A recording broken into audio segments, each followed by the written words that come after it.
Hi everyone, it's day 9 and we're looking at Proverbs chapter 16 verse 7, and the question today is this: who are we trying to please? Who are you trying to please? In his book Sources of the Self, Charles Taylor argues that human beings seek affirmation. We want to be, in other words, validated. In those countries where the culture of honour is highly valued, it is often the validation of the wider family, the wider community, that is of utmost importance.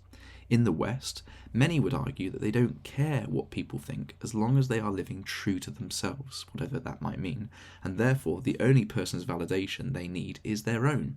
But that is simply not true, as many still seek and want the next like on Facebook. People want to be liked. People want to be liked and affirmed by others.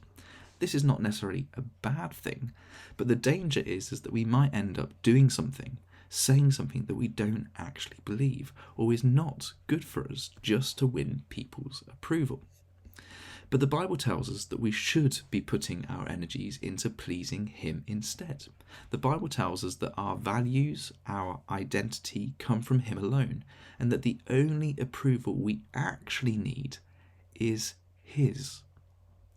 In the case of this proverb, which calls us to be peacemakers, even if people don't approve of our peacemaking, it doesn't matter, because the only approval we need is God's. Advent reminds us that Jesus is the great peacemaker between humanity and God. His mission was reconciliation. Many did not like him. Many shouted, "Crucify him." But he was not looking for their approval. He was not looking for their validation. The only approval he needed, the only approval that was required, was from his Father in heaven. Who are we trying to please? People or God?